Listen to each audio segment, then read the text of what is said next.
Welcome to the Roost Podcast, brought to you by Buckeye Bowhunter. And now, your host, Josh Grunt. What is going on, guys? It is Josh here with Buckeye Bowhunter, and we are back for another episode of the Rut to Roost Podcast. I got John Shiner here with me, and it's been a minute, John. We haven't done an episode here in, I don't know what. It's been since turkey season, after turkey season. Been since turkey season, yeah. We've taken a little hiatus to focus on other things outside of turkey hunting, deer hunting. Yeah, sometimes you need that little break, right? That little mental break, going hard for so long.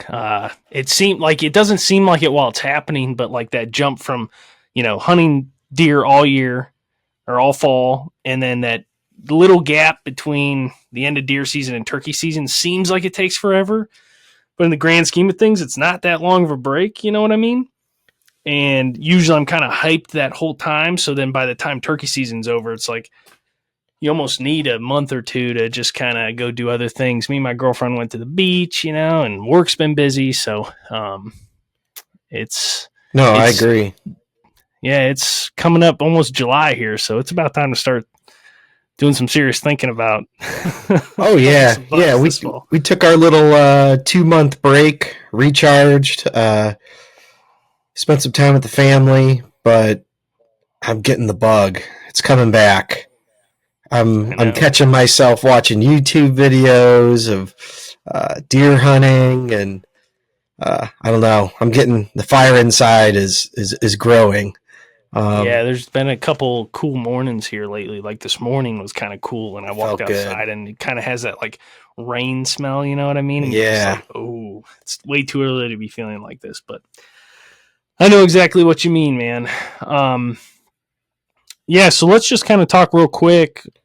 Today, guys, we're going to talk about something that's probably been talked about to death at this point, and that's saddle hunting. But for me and John, for me, I've hunted in a saddle for just one season, and John's thinking about dabbling in saddle hunting this year. So it's kind of new for both of us, and we just want to kind of talk through our thoughts and what we're doing. But before that, let's kind of just real quick touch on what each of us kind of has going on right now. You got some cameras in the woods, any bucks you're looking at shooting, John? What's going on, man? Yeah, so I think just of late, kind of spurring my newly rejuvenated enthusiasm for getting back in and getting excited. I have one camera that's still going, still got the juice. And let's see, this is the end of June right now. I've been watching somebody grow for over a month, and now he's getting me excited. I think I got a picture of him June 3rd, and he's out to his ears. He's got 6-inch brow tines. Somebody that I'm very excited about. Sent me one of those pictures. He does look like a pretty decent buck. Anywhere where you think, so you've seen bucks in the past doing that, or sure, I have. That camera I have not moved for maybe a year and a half, and I had a deer last year that I was after, following the same pattern. I know it's not him because I got a picture during the season of a neighbor harvesting him. But maybe we're following the same script. So a year in, I've got a little more intel. I kind of know the area very well. Doing the same things, looking the same way. I think I know where he's going and where he's coming out of. When I, early on, I made a move on him, or it wasn't him, this current deer, but last year's deer, made a move on him. I ended up bumping a large buck out of his bed. After I bumped him out, never saw him again. I think that was a one and done. So I will not be making that mistake this year. But I know last year, John, we talked about trail cameras in the summer, and that whole episode, the way I remember talking about it was like, it's not really going to help you too much, except for like maybe putting together a hit list, and it's fun and it gets you excited. And that's kind of how we talked about it. yeah, Do you still, like, another season under your belt, we're getting into, velvet season now, do you still kind of view it that way? Because I think if I were to talk about that again this year, and we might do that next week or something, talk about trail camera setups, I might have a little different take on, because just to kind of touch on it real quick, I think, it is a good way to, figure out who's using your property during the summer. That might change. Obviously, once the fall comes, it's a great way to, get pictures and get pumped and, have fun or whatever. But I also think if you got a buck that's kind of doing the same thing, because I got the same situation I'll talk about in a second, that another buck was doing last year during this time, and then that buck, you had an opportunity at him at certain points during the season. Do you think that can be replicated from year to year, or like, do you think that's like something, are you going to see that you're getting pictures of this buck doing what the buck was doing last year in the summer this year as well, and kind of hunt according to how you hunted that buck last year this year for this buck? Does that make any sense?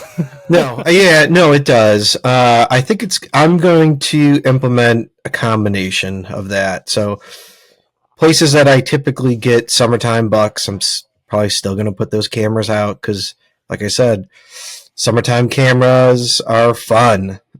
It's great to have pictures. It's fun to take to work and show your buddies at work, hey, I got this guy. But in the back of my mind, knowing that the likelihood of me running into him is low.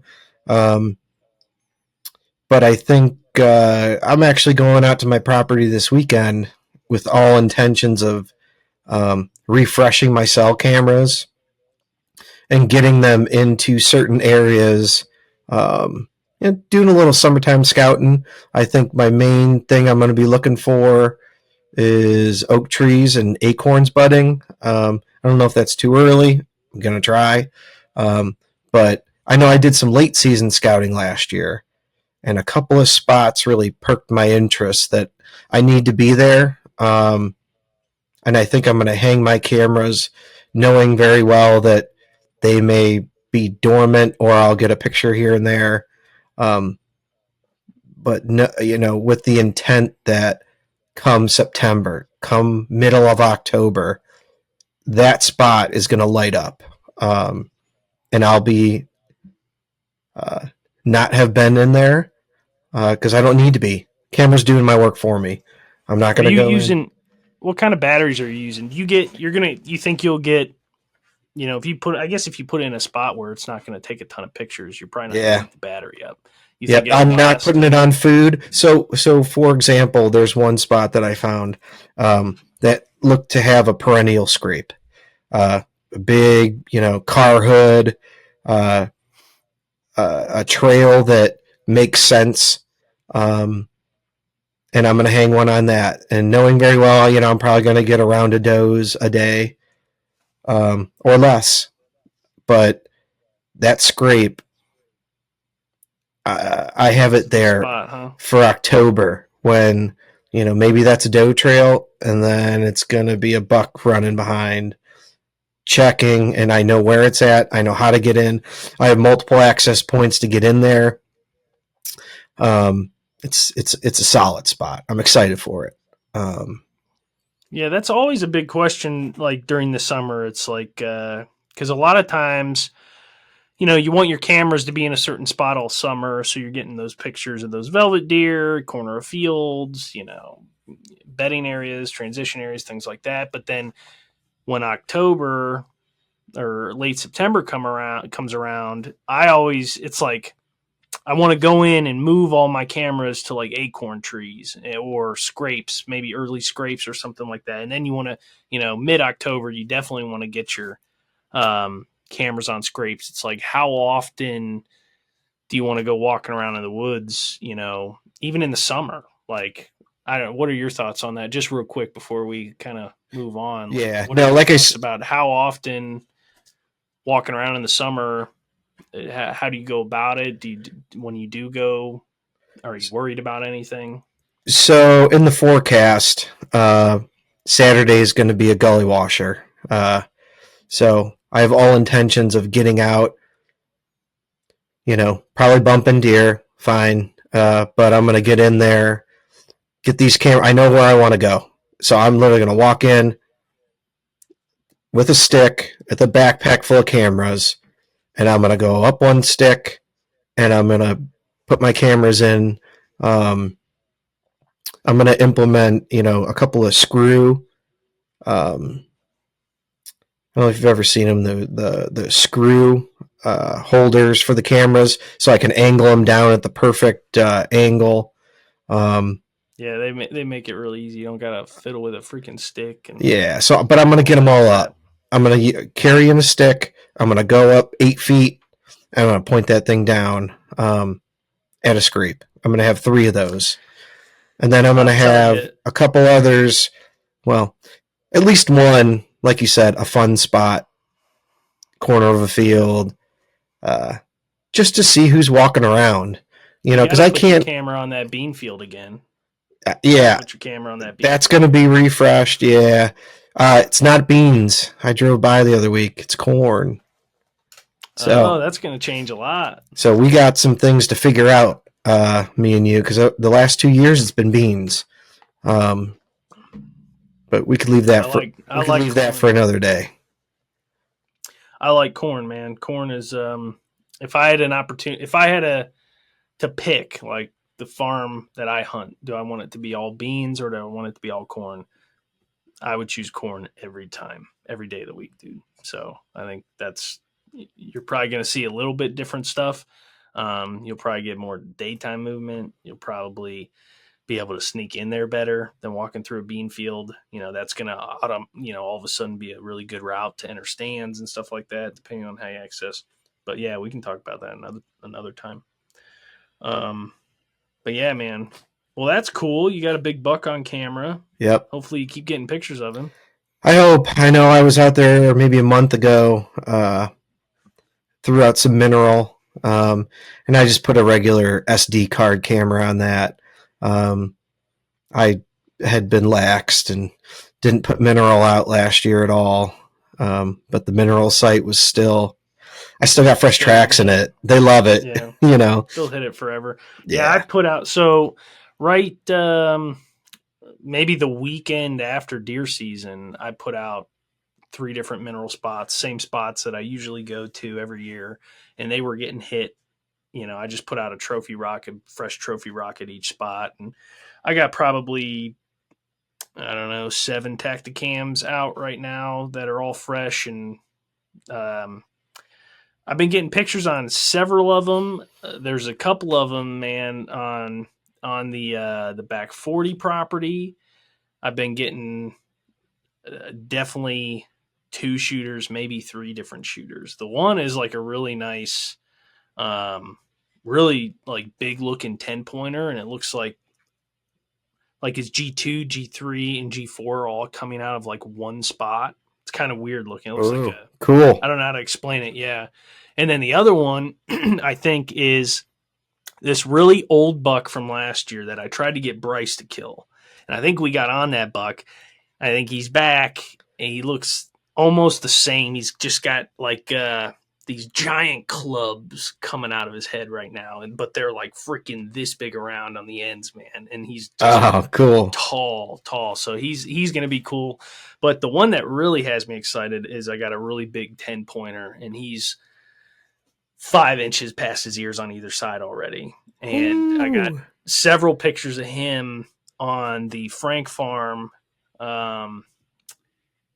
Without talking about too much, because I'm pretty sure some of the people I share that property with are listening to this podcast now. So I don't want to give away too much, but he's essentially like every year I get a shooter buck down like at this part of the farm on this camera. I put this camera out every year, and it's been absolutely dead until about a week ago. And I've had like 2 different sets of photos of this buck now, and he's moved in. I think he's probably going to hang out, and that's what they tend to do. They'll hang out, and I'll probably get an opportunity at him, maybe like opening weekend, maybe the first week. And then they disappear. Now, when I've had this is what I was kind of getting at earlier with your buck, John. It's like I've had this situation happen to me like 2 or 3 other seasons where I got a big buck and it's just daylight. Opening day comes around. I get in there, never see him. And then I don't get any more pictures of him. So this year, if this situation keeps happening and unfolding, I'm going to have to just, maybe sit down. Maybe you can help me look at it too. Just, come at it from a different angle, totally different perspective, and try and kill these deer a different way, because obviously the way that I've been trying to kill these bucks over the past years in this spot is not working. So, and I would love to kill like an opening weekend deer in Ohio. I think absolutely. So yeah, I agree. So I've never done it. Never killed an opening weekend buck. Killed does like on Sunday evening of opening weekend, but never killed a buck opening weekend.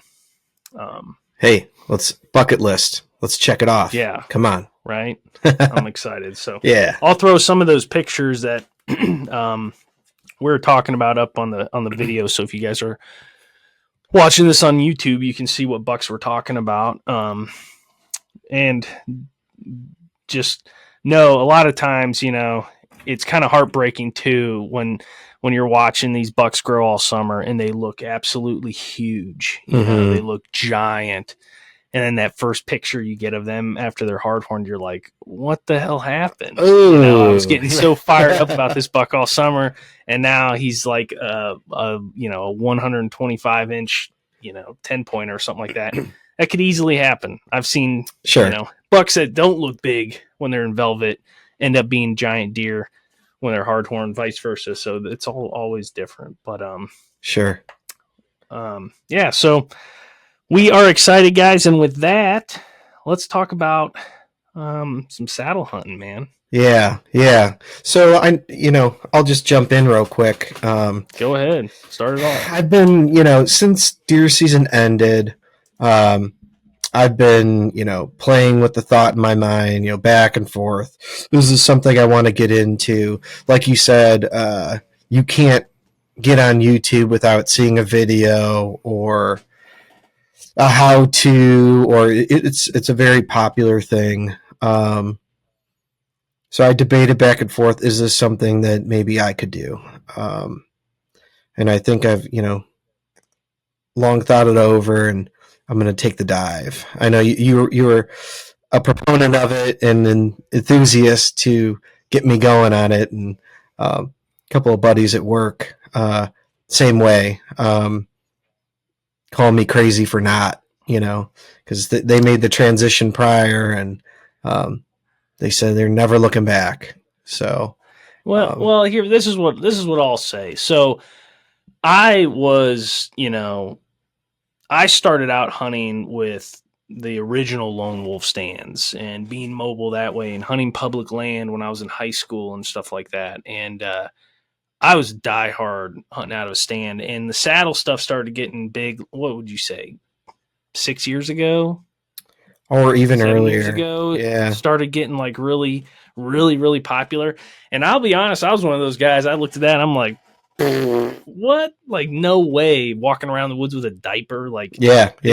I'm going to hunt with a tree stand because I'm a bow hunter. Like, that just looks like some sort of hippy dippy crap I'm not interested in. And I'll be honest, our buddy, Jimmy, you know him. Yep. I went hunting with him one time and he had this tethered saddle. He pulls it out. And he's like, just sit in it. And I'm like, all right. So I sit in it. And I was like, I don't know. I'd probably never get one. And I remember getting in my truck, driving home, just like, I'm going to fucking buy one of those. Like, that was the funnest, most comfortable thing I've ever worn. But I do not want to be I don't want to be one of those guys who's like, I'm never going to look back, Yeah. because I think everything has its place. Just like blind, and we've talked about this before, just like sitting on the ground, hanging a tree stand, hanging a ladder stand, hanging a whatever. I think they all have its place, and having all of those in your repertoire and being able, and that's a hard thing, right? Like if you're a tree stand hunter, it's really hard to like convince yourself to sit on the ground, isn't it? It is. Just like, it's very doesn't it difficult. feel like, yeah. it feels like a wasted hunt almost. You're like, what am I doing? Like, this isn't even fun. I don't feel like I'm hunting. I can't see enough. My vision is blocked. They're going to see me before I see them. Sure. But I mean, you look at like the hunting public guys, and half the bucks they kill are they're on the ground. You know what I mean? So like being able to be fair, step outside. Go ahead. You put a camera in a spot, and you'll get a picture of a buck in a place that you can't hang a tree stand. He's there. Yeah. He's there. Yeah. There's opportunity there. But you have to sit on the ground. And if you're stuck in that mindset, see, like, in my opinion, like hunting everything, crossbow hunting with a compound, using fixed blade versus mechanical, using heavy arrows versus fast arrows, it's political, man. And people, not political in the sense of like politics, but like it's tribal, and people end up, and I'm picking a side, and that becomes part of their identity. And I'm just as guilty of that. You know what I mean? Like, dude, I hunt with a lone wolf. I'm a tree stand hunter. Like, and it's hard to like climb out of that and be like, well, maybe I could do something else, because you're like have so much pride in that or something. Sure. I don't even know what it is. And maybe people listening don't even know what I'm talking about, but being able to just be like, I'm hunting in a, the private land is all woods, but I can hunt this bean field, and this buck's out in this bean field every single day, but I can't put a tree stand up, so I'm not going to hunt him. Or am I going to go sit in that bean field all afternoon and try to actually kill him? Yeah. Yeah. So I think keeping that open mind, purchasing a saddle, John, you're going to love it. But like last year, I think I did this. It was just like, now I can only hunt out of a saddle. And I hunted out of a saddle every single time I went hunting. Even there were several situations where being in a tree was definitely not the best opportunity, but I forced it because I wanted to be in a tree. You know what I mean? Or I didn't have the right camera gear to be able to film on the ground or something. So having that stuff and just having it as a tool and looking at it like that as a means to killing mature bucks is, it's awesome. And don't get me wrong, I love hunting out of a saddle, but don't get into that mentality where like this is it. Because I think that's the big thing I want to talk about today is how, if we talk about like what I learned from last year and what I want to change, that's a lot to do with it, I think. Sure. The open-mindedness to bring it in as a tool. Exactly. And I don't have that right now. So that's what's intriguing to me. And I think I'm going to take this deep dive into it. But like you said, there's a time and a place for everything. So let's talk about this. What brought on this interest for you? I know your buddies and everything and me talking you into it, but like, what's the thing that you're like, I need this as part of my tool belt? Yeah. So, okay. Last year, I think if everybody's listened to last year's Rutcation, I had done my scouting. I had picked my places. I was in the game every day, which was new for me. I feel like I'm getting better every year. But some of the, being in the game every time, and I'm either in a permanent ladder stand, which was a couple times, and then I was in a stick and stand a couple of times. But I was always, and I'm very cognizant on trees that I want to pick, but I was always in front. My body was in front of the tree. And I think with the saddle, you're in reverse. And I think that's very intriguing to me. So I have the tree in front of me in most circumstances. And I think that's, a possible advantage. If I have a trail that's in front of me where he's going to be, I'm anticipating him walking quartering two to me until he gets within 20 yards. And I'm in front of the tree, I'm exposed. And I think having a saddle and being behind the tree is going to offer a different level of advantage.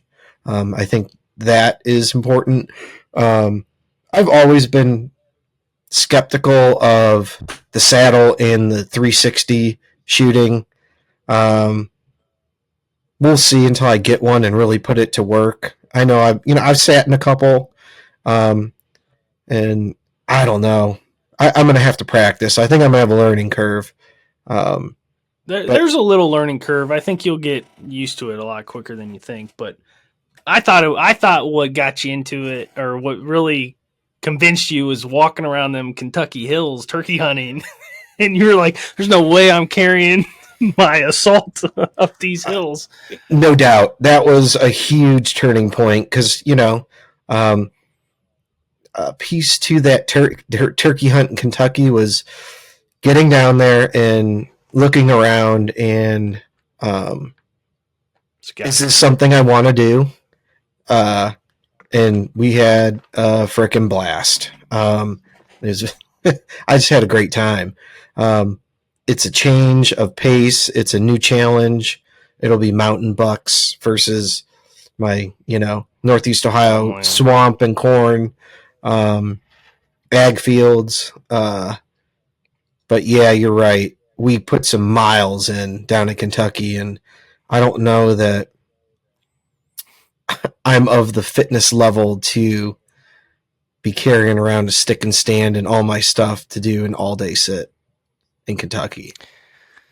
Yeah, that was the big thing that kind of drove me to getting the saddle. Was last year I took an opening weekend in Kentucky hunting trip, all public land. Well, I did hunt. No, that trip was all public land. And just knowing how much I would be walking and carrying that on my back, that is, I think, by far one of the biggest pros for a saddle setup or one stick setup, or whichever way you want to go, is just the weight. The weight it's so light, man. And carrying camera equipment too, having that lightweight setup makes a huge difference. So definitely a plus. And if we do end up going down to Kentucky, being able to cut that weight on maybe if you're hunting, if you go down there for like 2 days, you could get away with it or something. But for like a 4 or 5 day hunt, dude, by day 4 and 5, like carrying that weight back in there, I'm only going in 200 yards from exactly where you need to be going farther back. So and the technology, man, the stuff's gotten so sophisticated and just specialized to that sort of mobile packing in sort of hunting. The stuff's awesome, man. So you really can't go wrong with any brand, anything you buy. It's all really good stuff. But so yeah, so through last year, how did it work for you? What are your pros to that saddle when it comes down to actually harvesting an animal? Or how's your comfort level and making multiple angled shots, getting around that tree? Because that's questions for me. I've never been up 20 feet in a saddle. I'm envisioning it in my mind, having the tree in front of me, the deer coming, like I said, at maybe a 45 or a 30 degree angle to me. Yeah. So there's definitely, I'll say this, I think you kind of hit the nail on the head with like having the tree between you and the deer. That's a big thing, especially on public land, because a lot of times in Kentucky, man, like where we were walking around on the Boone, how much cover is really up in those trees? There's not a lot. It's a lot of straight trees. So if you're in a hang on and you're, at a 90 degree or 45 degree angle from that trail where that deer's walking, so you have that strong side shot, like you're kind of standing out in the middle in the open, and depending on where your stand's set up, that deer might be eye level with you. He's going to pick you out immediately, with the hills and stuff and how steep it is. So being able to kind of get away with a lot less cover in a saddle, I think that's a big thing. When it comes to shooting, I think I need to practice a lot more this year. I did kill a buck out of a saddle, but I also shot and didn't find a buck out of the saddle. So was that because I was in a saddle? I don't know so much. I don't have any, I think, shooting from a saddle is pretty sturdy. It kind of, to be honest, it kind of like helps you with good form, I think, because when you're bending at the hips, your saddle's kind of like holding your hips in place, if that makes sense. So when like you bend down to shoot, your hips kind of stay there and your body your whole torso kind of angles like the way it should, as opposed to like a lot of times I feel like when I'm in a stand, I tend to do this move and, like just drop my arm, which isn't the best form. And that's how you can miss deer. So I haven't had an issue. I didn't have an issue of like feeling like I wasn't, shooting good form or anything like that. I didn't make any of those like offside angle shots where you got to flip around. I think shooting 360 is a little, I don't know. I know that's how they advertise it, but like how many situations have you ever been in where you think you could do a cartwheel in the tree and draw your bow and get a shot at a buck? Like it just doesn't seem realistic. So I honestly think you have the pretty much maybe a little wider range, but the same range as if you were in a hang on. Like really, it's not that much different in my opinion. And it's a lot easier to spin around in a hang on. But besides that, I think the main thing for me when it comes to a saddle is the comfort, because I mean, I don't want to name names, but the saddle I bought is super comfortable. I did so many all day sits in that thing and I was fine. There are a few times, you stand up and just kind of rearrange or readjust, but it was, they're super comfortable, but it's also like safe, dude. It feels so much safer. Okay. I don't know how else to explain that. If you're not scared of heights, then it doesn't really matter what you're hunting in, but I'm not a big fan of heights, and standing in a hang on with like the traditional style harness that hooks up, you don't have that pressure like that you can lean against. That's always holding you to the tree. Really. It's just kind of dangling and you're focused on your balance and not falling out of the tree. Right. And spinning around.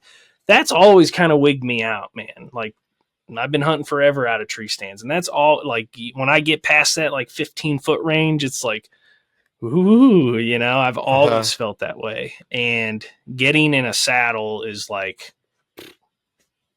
don't feel like that at all. I literally feel like I'm in a safety, like a tree climbing harness, like you're not going anywhere. Like you're super safe. You could flip upside down. You could do cartwheels.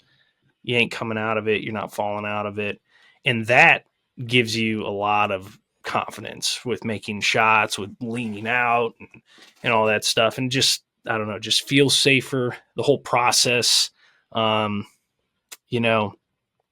probably embarrassed to say this, but with the saddle hunting, I really got into using a lineman's belt last year, which, I've never really been a proponent and, used a lineman's belt hunting out of tree stands, because I always just, roughed it and one arm hang the stand and everything.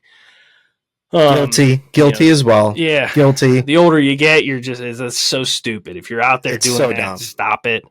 Like, just stop it. Get a lineman's belt. because it really is like so much easier, like going up the tree one time, hanging your extra sticks off of your saddle. You can lean back. You got two hands. The whole process is just easier, safer, more comfortable, in my opinion. You can do the same thing with the stand, but like, I just really, in having having a tether and a lineman's belt is important, so that when you get up to that hunting height, you can just lean back, you can hang your stand, and then you can hang your tether, hook in, and then unhook your lineman's belt, and you're never unattached from the tree. And I made sure I did that every time last year, especially out of state, hunting public land 2 miles back. Like that was kind of what it was like, dude, this is crazy. Like what if you fell back here? You got no cell phone service. You're screwed. Like, so that's definitely a plus, at least maybe not specifically with the saddle. You could do that with a stand, but just like kind of how I did things different last year. I'm trying to think of some other things. So when would you, so for this year, when are you going to, I know we talked about it a little bit, but when are you going to rely on that saddle, and when are you going to maybe have your ladder stand or your stick and stand? Because I know you got them. Is there going to be an opportunity to, are you going to hunt this year with a hybrid of stands, or are you going to get to year 2 of saddle only? No, so I think I'm going to try this year, like we kind of just talked about, I'm going to try to be a little more open-minded. Okay. And I'm going to try to, like, a good example would be, let's take your property. You're hunting that buck, right? Yeah. Say you got a camera 50 yards from a ladder stand and you just got a picture of a giant buck there. To me, like if I was in that situation last year, I would have went in and I would have hung my saddle and hunted out of my saddle just for the sake of hunting out of my saddle to say I did. Yeah. This year, I would make the decision, like, why would I go in there and make more noise, make more commotion when I got a freaking stand there? Yeah. It may be a lame ladder stand that I don't feel super cool hunting out of, but, do I want to kill a big buck or not? Like, so that would be a situation where leave the saddle at home. The other thing I think hunting, like I'll definitely have, like, if we're going out of state or if I'm coming up to, Ashtabula to hunt with you or something like that, I'm going to have both my stands. I think last year I really didn't like when we did a double set. Okay. And you had your hang on and I had my saddle, because we're both shooting our strong side the same side of the tree. You know what I mean? Yeah. So if you have a saddle next year and we both take our saddles, I think that makes sense. Or if we both take our hang-ons, I think if we're going to sit in one of your permanents and I'm bringing an extra stand to sit above you, yeah, I'm going to bring my hang-ons. So that way my strong side is to the north and yours is to the south. So we're not both covering the same spot. I think that makes a lot of sense. I know last year when I hunted with you, I don't even know if I took my bow because I'd already killed my buck. But I remember thinking about that the whole time. Like if I was hunting, like I would probably rather have my hang on because you're in your hang on. So that was just one thing I wanted to touch on. But I think, are you going to do some presets this year? I'm going to do some presets. I have a few presets kind of ready to go. I got one that I would like to. Do you remember that spot me and you hunted 2 years ago on the back 40 where we crossed the creek? I know you love crossing that creek. Whew. And we went way back. Still gives me the shivers. All day. We sat all day and we watched the Buckeyes game. I want to put a permanent stand in there somewhere. And I want to get that set up so I can use that creek to access it. Yep.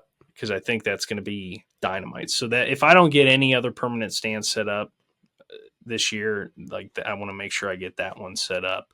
It's a great creek crossing. It's just an awesome travel corridor. And I know if you sit there for 2 or 3 days during the rut, like you're going to get an opportunity at a big deer.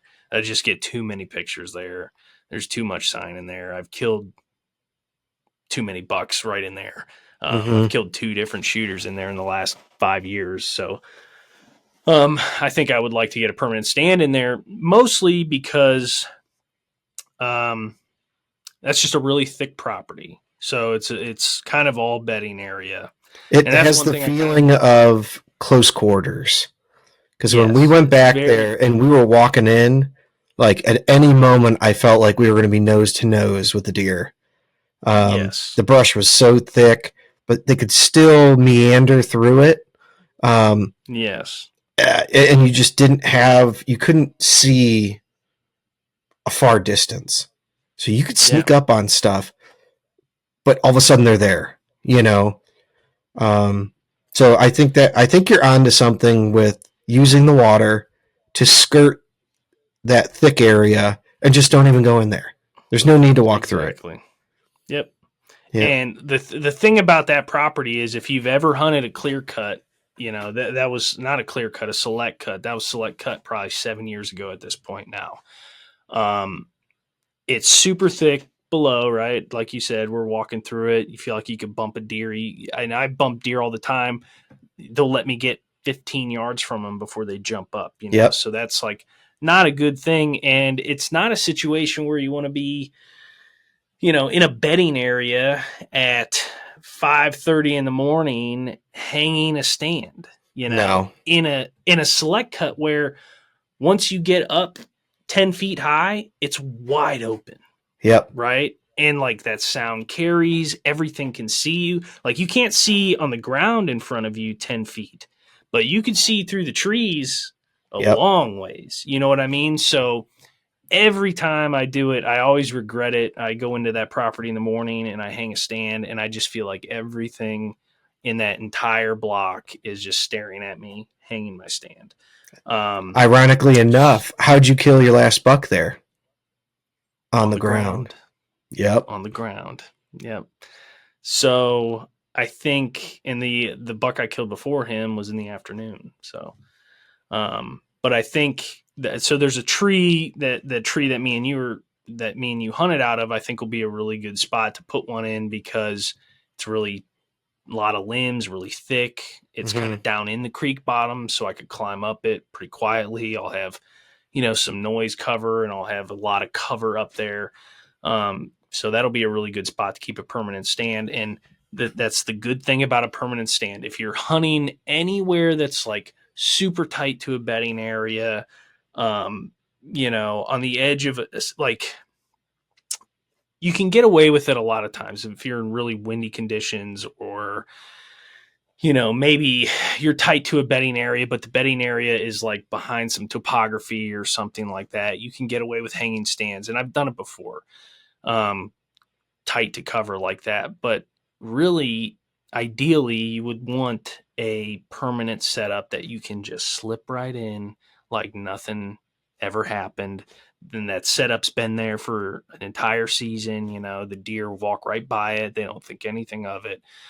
So, you know, I think having as many situations, like if you can create as many situations as possible like that for yourself on all the properties you hunt or on your one property, and just use let me start over again. That's my plan. So I want to have traditional bedding area, like bedding to food setups, as many of those as I can on my properties where I feel like going in and hanging a stand is too much noise, too close quarters to do that, especially early in the morning when deer are coming back to bed. Maybe I'm running late or something like that. And then you use your mobile setups. Yeah, I know, right?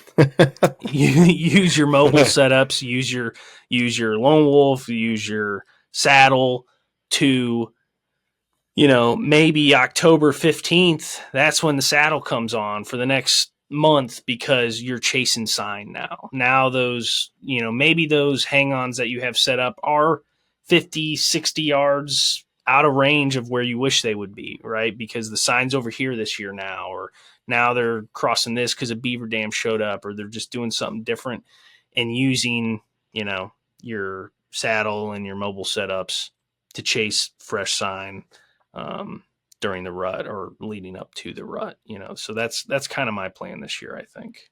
I don't know if I feel like I just rambled forever, John. So did I answer your question? No, it did. And you tied it to your two properties. I think that's going to be a similar situation for me. I'm already, kind of got things planned out. I did a lot. I'm so really proud of myself that I did some late season scouting last year. And, I feel like I'm ahead of the game. I have some confidence that, I'm not going in blind, or using just, historical data. I'm using something fresh that I found last year. And hopefully I can capitalize off of it. And I think if I get my hands on a saddle, I've got, a bunch of sticks. And I think what I'm going to do is just set stick setups. Because I've got an abundance of sticks and only a couple of hang-ons. And I'll have those hung. And then I've got my traditional ladders that are always good. When I get a picture or, like you said, a traditional spot close to bedding, I got a ladder stand. But I think from the stuff I've learned last year, I want to hang some sticks. And if I get a saddle, I'm going to utilize the sticks. Get up, bounce around. I can hit multiple spots, do it fast, and I don't have to buy a bunch of hang-ons. I'll buy one saddle. Yeah, that's a good idea. A lot of guys, dude, those screw-in steps are cheap, man. Yeah, you can buy screw-in steps for days, or buy. A lot of guys use those like 12-inch lug nuts. I'm not saying that's a safe option. I don't know if it is or not. So don't take my word for it. But a lot of guys use those big lug nuts, and they're like 80 cents a piece. So you could do 100 trees for, 50 bucks. I'm always a habitat guy, and I love it. I do have pegs in certain trees. I don't know that I'm a huge proponent on putting holes in a bunch of trees, especially if it's a nice, like I said, I'm a habitat guy. I like my trees. But like I said, I do have the abundance of steps. So I think I'm going to do that in a couple of spots. And just make it easy. I practice, get my hands on a saddle, have 3 or 4 spots, that I can just climb up, hook it on, and go hunt. I'm excited for it. It's going to be something new, a challenge. Going to have to practice. I have to practice a lot. I know that's the next thing on our agenda is to do some shooting.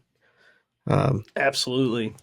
Not. Like you said, I was just going to say, like you said, you killed that buck last year, man. You got to make it a little harder for yourself now this year. So you can't make it easy. Come on, learning a new thing, learning a new saddle. Like I said, there'll definitely be a little learning curve, but honestly, like I have a couple trees out here in front of my place, and I would just go out in the evenings every once in a while, maybe 2 or 3 nights a week for the month leading up to deer season, and just hang the platform and hang the saddle, like, so I could just step into the platform and just play around in it, and just kind of get the feel for adjusting it and, standing up or sitting down. Cause if you want to be a guy that has, we didn't even talk about all the gear, but like one thing that I found is a lot of guys use knee pads, John, and a lot of guys use a pad that they put on the tree. And I found I am not a knee pad guy. I think the knee pads are uncomfortable, at least the ones I have, wearing them into the woods, and your knees end up sweating and the backs of your legs sweat. You could put it in your pack and carry them in, but I think they're just really bulky and they take up a ton of space, where that little foam pad like actually just goes in the bottom of your pack. It's the last thing you take out. It takes up no room. And you just pull that out and wrap it around the tree, and you got a spot. So when you're tired of leaning, you can sit and put your knees up against the tree without, and you definitely need one, because like putting your trees up or putting your knees up against like a cherry tree or something is super uncomfortable to do for any period of time. Okay. Yeah, I think so over the summer, I'm going to slowly start acquiring pieces, parts. We could talk about that later date. Maybe even do a little video of what I came up with. We'll see. Yeah, I know we talked about ropes and all that stuff, and I don't even want to talk about that on this, because like there are just so many different versions, so many things you could go with, dude. Like, it really is like, I could tell you exactly what I use and you might hate it. You know what I mean? So Yeah. It really is like, just unfortunately you got to buy things and find out you don't like them. So like, it's just kind of trial and error and building your perfect thing that works for you. You know what I mean? But yeah, it can be expensive. There are definitely affordable options out there for people who want to get into it. So definitely look around, maybe some used stuff.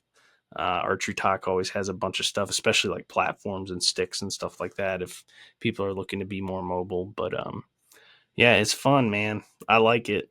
I enjoy hunting out of a saddle a lot. So I think you will too. But well, the last thing I kind of wanted to talk about is, so I know you got this buddy who is this big buck slayer out east of us. No details. He wants to remain anonymous. Remain anonymous, I guess. Yeah, but he's a one sticker. He's been doing it for a while. Yeah. What are your thoughts on one sticking, John? So one sticking, he very convincing. Very convincing. I'd like to get him on the podcast so he can come and convince me about it, because honestly, I've watched a lot of videos, and I know sometimes I'll watch videos on it, and then I'm like, you know what? Maybe this is kind of cool. And then like the next video I watch, I'm like, this looks like the loudest, dumbest, clunkiest thing I've ever seen. I don't know. What do you think? What does he say? What does your buddy tell you? So as of right now, like I said, I'm going to be open to many options, but I think for things that I'm going to purchase, obviously the saddle is the saddle. But I think I am going to try and go the route of the one stick. As of right now, today, June 27th, I think my mind is made up on the one stick. I'm going to go for that.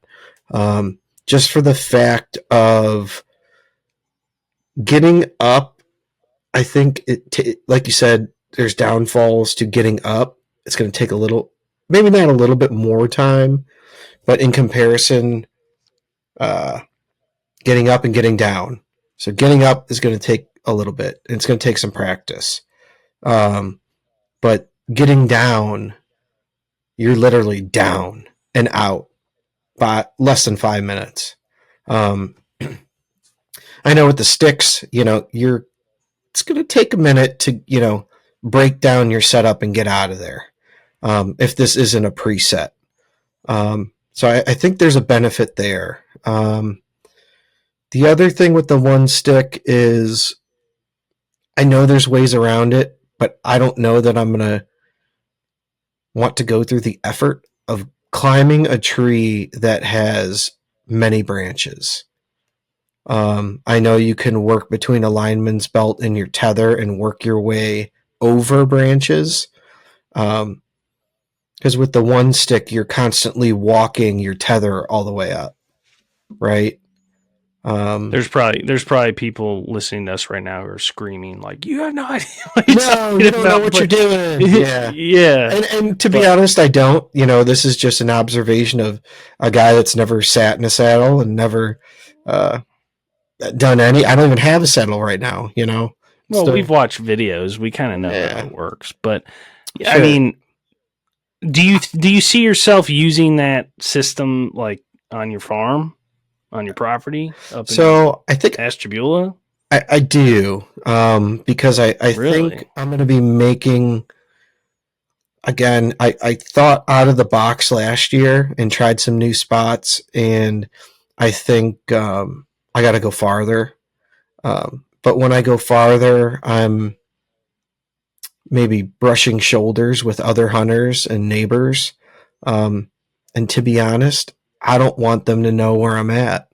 I'm not going to have a preset over there. I'm going to go up. I'm going to hunt it for a day. I'm going to get out. Well, I understand that, but like you could accomplish that with 4 sticks. What I could. would you would want to do the 1 stick on your property, or are you interested in the 1 stick option for like maybe out of state hunts? So ideally, hunting big public land. That would be a Kentucky trip where I'd rock that the whole time. Yeah, because we were out there and we turkey hunted it. A lot of trees offer that there. They're tall. A ton of trees. They're tall. They're telephone pole size. And you got to you can get up, or you can you don't may not have to get that high, but it's a single telephone pole size tree. In a 1 stick fits now that. Now that you say that, I will say the cool thing about a 1 stick is as long as there's no branches on the tree, like you can go as high as you want. Oh, right? You could touch the sky. You can go, where if I only walk in with 3 sticks and I get to this tree and I wish I had 5, it's like kind of screwed. I got to make do with what I got. So I can see that being a plus, and I can see it being a plus like during the rut, public land, bucks are just out cruising. You're just trying to set up in a funnel or some sort of, creek crossing or something like that where, not necessarily like setting up. You don't have to be this meticulous, super silent thing. You're just trying to get in the tree and then spend time there, and I can see it being an option where I don't, and maybe people in the comments or whatever can correct me, but where I see an issue with it is like if you were to take it in like that opening weekend hunt that me and you did, and say we knew a little more about that spot and we wanted to get in tighter to that bedding area, I would not go walking in there at 3:00 in the afternoon in 1 stick 70, 80 yards from where I think that buck's bedded. I don't know, depending on the tree you're in, it just seems like a loud thing. It seems like a lot of noise. And I know you can like take your time and do things slower, but it's like, I don't know. It just seems like a lot of opportunity for things to go wrong. And you're hanging on the side of the tree without your bow for who knows how long, I mean, early season, a lot of your setups, though, you only have to be like 12, 14 feet. You're not getting real high early season. Maybe it's not that big of a deal. I don't know. I want you to buy it all and just try it. And I want to see how it goes. I want to see how it goes for you before I get into it. But I have my, I've been wrong before. I'll admit when I'm wrong, but it just seems like a goofy thing. So your buddy, he hunts the mountains, right? Yes. So he's specifically mountain. Yeah. He's covering a lot of ground. I can see it being a huge thing because that is going to be way lighter. You go from a platform and 4 sticks, no matter how light your sticks are, to a stick and platform combo. Like even if you have the lightest saddle and stick setup ever, you're still going to be half of that weight. You know what I mean? Yeah, because 1 stick is literally 1 stick and an aider. And that's it. Yeah. And some rope. So that's it. Do you think it's more dangerous? Not any more dangerous than what we do with the sticks. I mean, if done right, it should be a safe method. Interesting. I think I got to put some time. Like I said, I want to be proficient. I don't want to be out in the woods October, on Halloween, fumbling around up there. That's not going to happen. So that's why I said, I think my goal for this year is to acquire everything and work it. Early season, if I'm proficient, then I'll stick with it. But if I'm not and I'm out there fumbling and still trying to work through it and figure it out, go back to old trusty rusty, stick and stand, and make it happen that way, Well, I am looking forward to you getting a saddle and playing around with it. And I think we were talking about having like a saddle day or something, like a saddle training day. I think, we're going to gather up all of our foam targets, our little 3Ds, and maybe head up to Ashtabula and climb a couple trees and do a 3D shoot from 25 feet up. That's what I definitely want to practice shooting out of a saddle a lot more this summer. Yeah. So, but yeah, man, I'm excited to see what you think about it and what all the gear you go with and everything. So, yeah, and we'll save it for next time. I got an order coming in. Got arrows. Oh, yeah, your arrows. Woo! We'll talk about that next time. You excited about those? I'm so excited. We'll have to talk about those. We'll have to. I just want to shoot my bow. I haven't even pulled my bow out this year. I've just been so busy, man. I haven't even pulled my bow out once. It's crazy. Come on, it's June. I know, man. It's June. Knock the dust off. I'm gonna pull it out this. I'm gonna pull it out this weekend. I'm gonna go shooting this weekend. So good. Yeah. So. Well, guys, John, I guess we can end it. We've been talking here for about an hour or so, so we'll definitely now that we're back, this one might have been a little clunky, guys, but stay with us. We got to get back into the groove, so we're going to be trying to do this every week, you think? Best we can. Yeah, best we can. So we won't make any promises, but hopefully we'll see you guys on the next one. Thank you so much for listening. Hopefully we helped you decide to, branch out, try a saddle, try a different tactic, something.